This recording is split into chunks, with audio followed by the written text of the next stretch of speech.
Hey guys, வணக்கம். Welcome to my channel. இன்னைக்கு வீடியோவில் நம்ம என்ன பார்க்க போகிறோம் அப்படின்னா, அதலக்காய் வச்சு ஒரு ரெசிபி தான் பார்க்க போகிறோம். அப்புறம் அதோட ஹெல்த் பெனிஃபிட்ஸ்லாம் என்னென்ன இருக்குது அப்படின்றத பற்றி பார்க்க போகிறோம். வாங்க வீடியோக்குள்ளே போகலாம். இப்போ அதலக்காயை எப்படி க்ளீன் பண்ணுறது அப்படின்னா, அதலக்காயை வாங்கிட்டு வந்துட்டு நல்லா தண்ணியில் லைட்டாக வாஷ் பண்ணி எடுத்துக்கோங்க. வாஷ் பண்ணி எடுத்த பிறகு இந்த அதலக்காய் மேலேயும் கீழேயும் இருக்கிற காம்பை பிச்சு எடுத்துட்டோம் அப்படின்னா அவ்வளோதான், அது குக் பண்ணுறதுக்கு ரெடி ஆயிரும். இந்த மாதிரி எல்லா அதலக்காயையும் நம்ம க்ளீன் பண்ணி எடுத்துக்கணும். இப்போ அதலக்காயோட ஹெல்த் பெனிஃபிட்ஸ்லாம் என்னென்னு பார்க்கலாம். அதலக்காய் கசப்பாக தான் இருக்கும். அதலக்காயில் என்னென்ன நியூட்ரிஷனல் பெனிஃபிட்ஸ் எல்லாம் இருக்குது அப்படின்னா, நார்ச்சத்து, ஃபைபர் இருக்குது, இரும்புச்சத்து, அயன் இருக்குது, calcium, vitamin A and C இருக்குது. அதில் இயற்கையாகவே ஆன்டி ஆக்சிடென்ட் எல்லாம் இருக்குது. இந்த சத்தெல்லாம் அதலக்காயில் இருக்குது. இதை நம்ம என்னென்னலாம் பண்ணலாம் அப்படின்னா, கூட்டு பண்ணலாம், பொரியல் பண்ணலாம், குழம்பு வைக்கலாம். இப்போ அதலக்காய் நம்ம எப்படி குக் பண்ணுறது அப்படின்னு பார்ப்போம் வாங்க. அடுப்பில் கடாயை வச்சுருக்கேன். கடாயை வச்சுட்டு எண்ணெய் ஊற்றி கடுகு உளுந்தம் பருப்பு போட்டிருக்கேன். கடுகு உளுந்தம் பருப்பு நல்லா பொரிஞ்சு வந்ததுக்கப்புறம்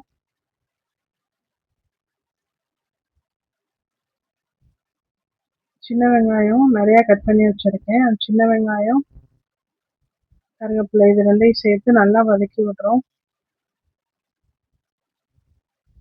அது செவந்து வந்த பிறகு நம்ம க்ளீன் பண்ணி எடுத்து வச்சிருக்க அதலக்காயை சேர்த்துக்கலாம்.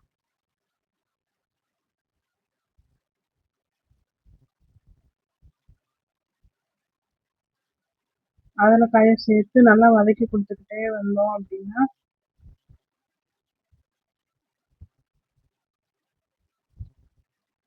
நம்ம போட்டிருக்கிறதுல இருந்து பாதியா மாறும்.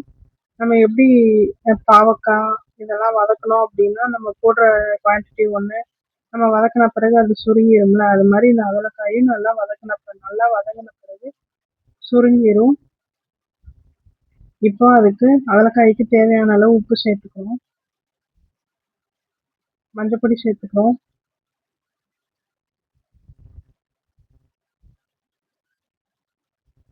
நல்லா கிளறி கொடுக்குறோம்.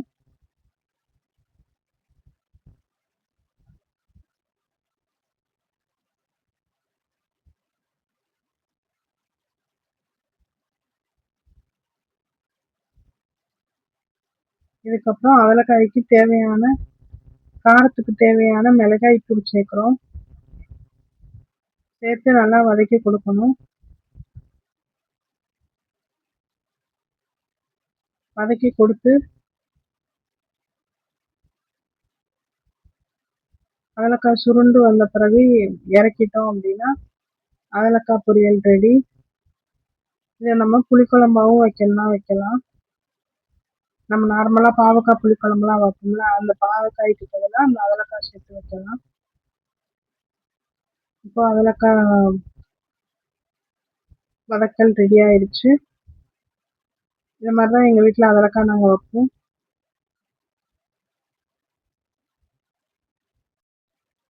நீங்கள் உங்கள் வீட்டில் அதலக்காய் எப்படி சமைப்பீங்க அப்படின்னு என்னோட கமெண்ட்ஸில் ஷேர் பண்ணிக்கோங்க.